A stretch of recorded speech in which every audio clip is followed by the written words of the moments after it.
Hello दोस्तों TET के exams जो हैं वो शुरू हो चुके हैं और आज मैं आपके लिए टैट नॉन मेडिकल का एग्ज़ाम जो कि दिसंबर 2022 में हुआ था और उसमें जो मैथ्स के क्वेश्चन पूछे गए थे उनको आज आपके साथ डिस्कस किया जाएगा। आज फर्स्ट पार्ट में हम 16 क्वेश्चन करेंगे और बाकी के जो बचे हुए 14 क्वेश्चन हैं वो हम अपने नेक्स्ट पार्ट में करेंगे।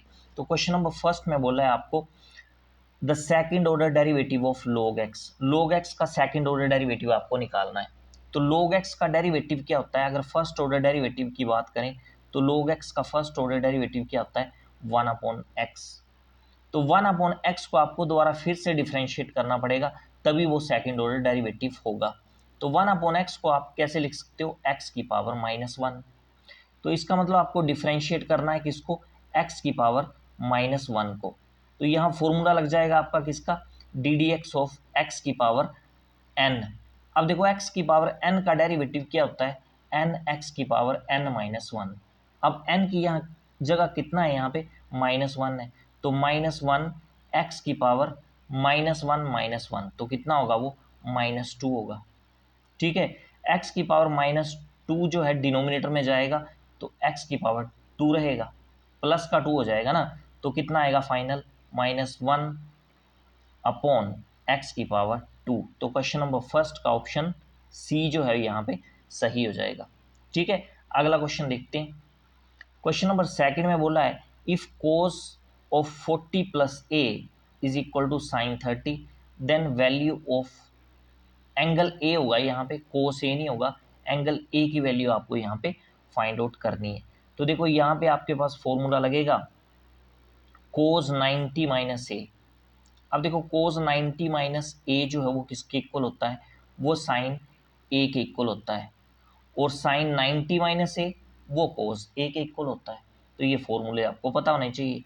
तो लेफ्ट साइड तो ऐसे ही आ जाएगी आपकी कोस 40 प्लस ए, ये ऐसे ही आ जाएगा।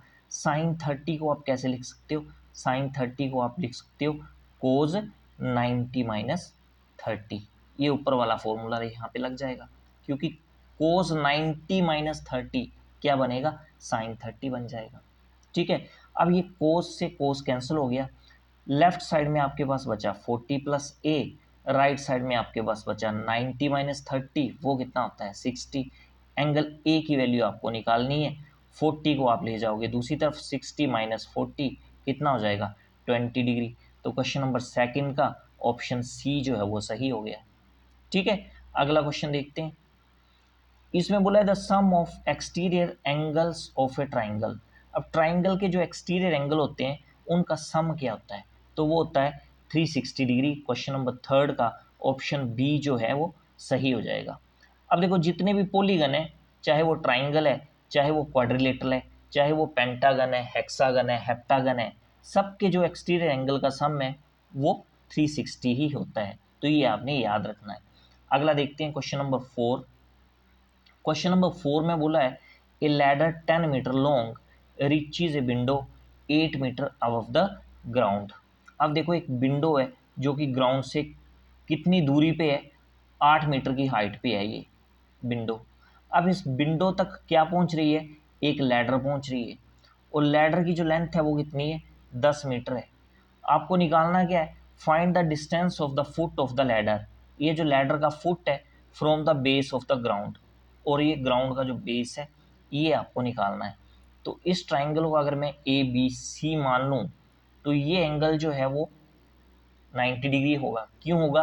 क्योंकि ये दीवार है एसी, और दीवार जो है वो ग्राउंड के साथ 90 डिग्री का एंगल बनाएगी।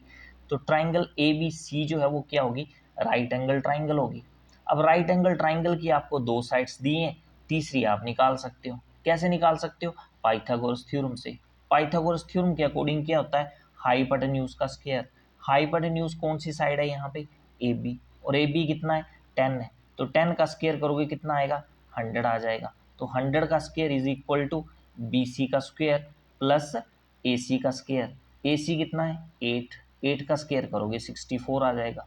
64 लेफ्ट साइड में जाएगा, 100 माइनस 64 कितना होगा? 36 हो जाएगा, इक्वल टू बी सी का स्क्वायर। आपको निकालना है बी सी। स्क्वायर हटाओगे दूसरी तरफ स्क्वायर रूट लग जाएगा, 36 का स्क्वायर रूट 6 आ जाएगा। क्वेश्चन नंबर 4 का ऑप्शन ए जो है वो सही हो जाएगा। ठीक है ना। अगला क्वेश्चन देखो फिफ्थ, इसमें बोला है कॉइन इज टोस्ड 3 टाइम्स, एक कॉइन को देखो 3 बार टोस्ट किया गया, what is the probability of at least 2 head, तो कम से कम 2 हेड आने की प्रोबेबिलिटी आपको निकालनी है। पहले तो आपको ये पता होना चाहिए कि जब हम कॉइन को 3 बार टोस्ट करेंगे तो टोटल नंबर ऑफ आउटकम्स हमारे पास क्या आएंगे। तो देखो कॉइन के फेसिस कितने होते हैं, 2 फेसिस होते हैं, 3 बार उसको टोस्ट किया गया तो 3 पावर में चला जाएगा, और 2 की पावर 3 क्या होता है, 8 होता है। तो टोटल 8 आउटकम्स हमारे पास आ जाएंगे। वो 8 आउटकम्स क्या क्या होंगी, तो देखो 8 का हाफ होता है 4, आपने 4 बार लिख लेना है हेड, 4 बार हेड लिख लेना है, और 4 बार लिख लेना है आपको टेल। क्यों लिखना है, क्योंकि आप क्या निकालना चाहते हो, आउटकम्स निकालना चाहते हो कि 8 आउटकम्स कौन कौन सी होंगी।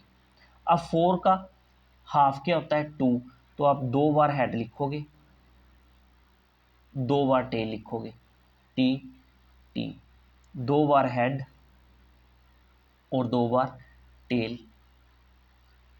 अब 2 का हाफ 1, एक बार हेड आएगा, एक बार टेल आएगा, एक बार हेड आ गया, एक बार टेल आ गया, एक बार हेड, एक बार टेल, एक बार हेड, एक बार टेल। तो ये हमारे पास कितनी आउटकम्स आ गई, 8 आउटकम्स आ गई। अब आपको प्रोबेबिलिटी क्या निकालनी है कि कम से कम 2 हेड आने की प्रोबेबिलिटी, कम से कम 2 हेड आने चाहिए, ज़्यादा से ज़्यादा 3 भी हो सकते हैं। ठीक है, तो देखो एक तो ये आ जाएगा आपके पास, यहाँ 3 हेड हैं तो ये आपका काउंट हो जाएगा यहाँ पे, यहाँ भी आपके 2 हेड हैं तो ये भी चल पड़ेगा, यहाँ 2 हेड हैं तो ये भी आ जाएगा। अब यहाँ एक ही हेड है तो ये नहीं आएगा, यहाँ पे 2 हेड हैं तो ये आउटकम भी आपके पास आ जाएगी, यहाँ पे एक हेड है ये भी नहीं आएगा, यहाँ भी एक हेड है और यहाँ तो कोई हेड है ही नहीं। ठीक है, अब कितनी आउटकम्स ऐसी हैं आपके पास जहां आपके पास कम से कम 2 हेड हैं, देखो 1 2 3 4, तो 4 आउटकम्स ऐसी हैं आपकी जहां पे आपके कम से कम 2 हेड तो हैं ही हैं। और टोटल आउटकम्स कितनी है आपकी, टोटल आउटकम्स 8 हैं, तो 4 डिवाइड बाई 8 कितना होगा, 1/2। तो क्वेश्चन नंबर फिफ्थ का ऑप्शन सी सही हो गया। ठीक है, अगला क्वेश्चन देखते हैं। क्वेश्चन नंबर 6 में बोला है स्टैंडर्ड फॉर्म लिखनी है आपको, दिया हुआ आपको 1353 और 6 टाइम्स 0 है, तो इसको स्टैंडर्ड फॉर्म में लिखना है। देखो पहले तो 1353, 0 को मैं लिख सकता हूँ, 0 कितनी बार है, 6 टाइम है, तो इसको लिख सकते हैं 10 की पावर 6। ऑप्शन में देखोगे आपको 1353 दिया है। अब देखो यहाँ पे पॉइंट कैसे लग सकता है, 1353 कैसे आ सकता है, जब हमारे पास डिनोमिनेटर में कितना हो, 1000 हो। ठीक है ना। अब देखो डिनोमिनेटर में आपने लिख लिया 1000, यानी डिनोमिनेटर में आपने 3 जीरो लगा ली, तो न्यूमिनेटर में भी आपको 3 जीरो लगाना पड़ेंगे, क्योंकि डिनोमिनेटर में आप अपनी मर्जी से 3 जीरो नहीं लगा सकते, अगर लगाई हैं तो न्यूमिनेटर में भी लगाना पड़ेंगे। तो न्यूमिनेटर में 6 जीरो तो पहले से हैं ही हैं, 3 जीरो और आप लगाओगे तो टोटल कितनी जीरो होगी, 9 जीरो हो गई। तो अब 3 डिजिट छोड़ के पॉइंट लगा लो, तो ये आ जाएगा 1353 इंटू 10 की पावर 9। तो क्वेश्चन नंबर 6 का ऑप्शन ए जो है वो सही हो जाएगा। ठीक है ना। अगला क्वेश्चन देखते हैं। इसमें बोला है gardening shoes are bought ₹4.250 and sold ₹3.25, what is the profit percent. अब देखो शूज खरीदे हैं 250 में, बेचे कितने में, 325 में, क्या निकालना आपको, प्रॉफिट परसेंट। तो पहले तो आपको प्रॉफिट पता होना चाहिए रुपीज़ में कि कितना प्रॉफिट हुआ, 250 के खरीदे थे 325 में बेचे, कितना प्रॉफिट हुआ, 75 रुपये का प्रॉफिट हुआ। आपको क्या निकालना है, प्रॉफिट परसेंट निकालना है। प्रॉफिट परसेंट कैसे निकालते हैं, जो हमें प्रॉफिट हुआ डिवाइड बाय कॉस्ट प्राइस आता है डिनोमिनेटर में, चाहे आप प्रॉफिट परसेंट निकाल रहे हो चाहे आप लॉस परसेंट निकाल रहे हो, डिनोमिनेटर में हमेशा क्या आएगा, कॉस्ट प्राइस, जो कि यहाँ कितना है 250 इंटू 100 आ जाएगा। एक जीरो से एक जीरो कट जाएगी, 25 से ये 75 कटेगा, 3 आ जाएगा, और 10 3 30, तो प्रॉफिट परसेंट कितना हो गया, 30%। तो क्वेश्चन नंबर 7 का ऑप्शन सी जो है वो सही हो जाएगा। क्वेश्चन नंबर 8 देखते हैं। इसमें बोला है which of the following is a polynomial, तो ये एक्सप्रेशन आपको दिए हैं आपको बताना है कौन सा एक्सप्रेशन जो है वो एक पोलिनोमियल है।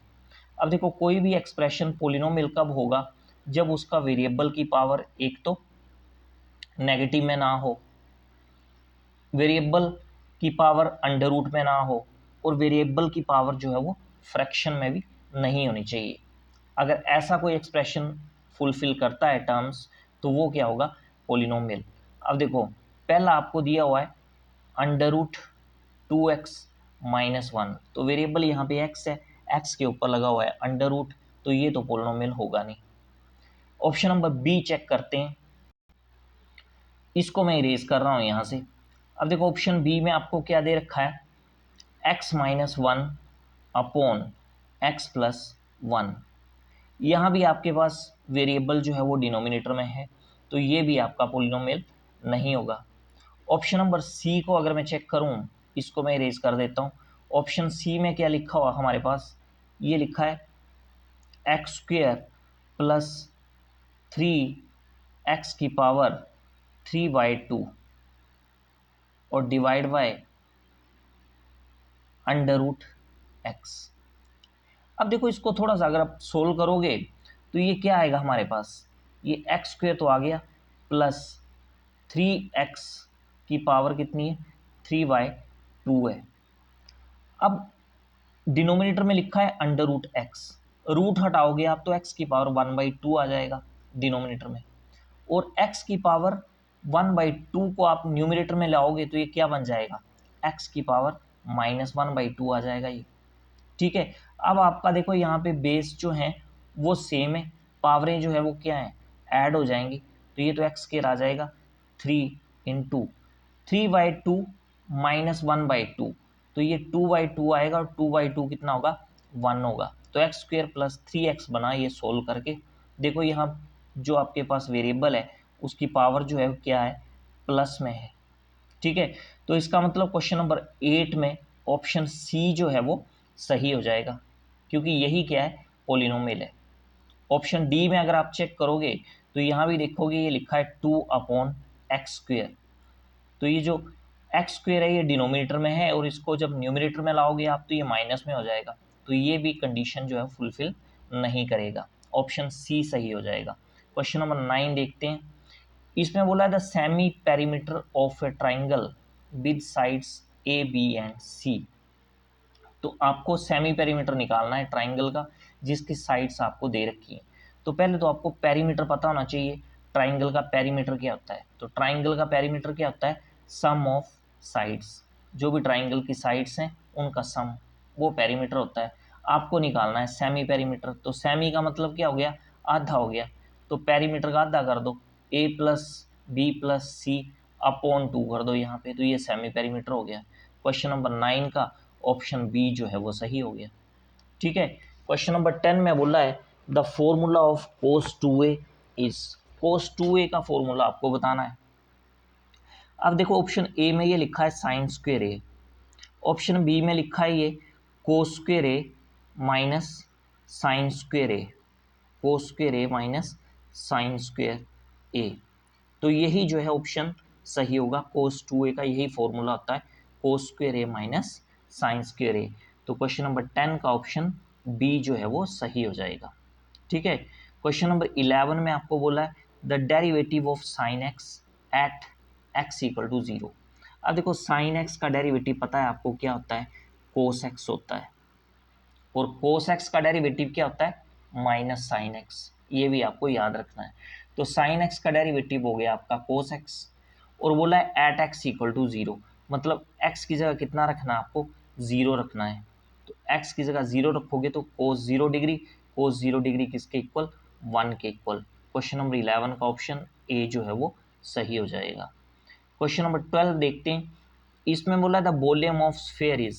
अब देखो स्फेयर का वॉल्यूम क्या होता है, 4/3 पाई आर क्यूब, आर जो है वो रेडियस होता है स्फेयर का, तो क्वेश्चन नंबर 12 का ऑप्शन सी जो है वो सही हो जाएगा। देखो सरफेस एरिया और वॉल्यूम के फॉर्मूले आपको पता होने चाहिए। अगर आपको हेमिस्फेयर का वॉल्यूम यहाँ पे पूछा होता तो वो क्या होना था, 2/3 पाई आर क्यूब, हेमिस्फेयर का वॉल्यूम। ठीक है, अब ऑप्शन नंबर ए में लिखा है पाई आर स्क्वेयर एच, तो ये वॉल्यूम होता है किसका, सिलेंडर का। ऑप्शन नंबर बी में लिखा है 1/3 पाई आर स्क्वायर एच, तो ये कोन का वॉल्यूम होता है। ठीक है, तो ये फॉर्मूले आपने एक बार देख लेने हैं। क्वेश्चन नंबर 13 देखते हैं। इसने बोला है what is the common difference of an AP if A18 minus A14 is equal to 32।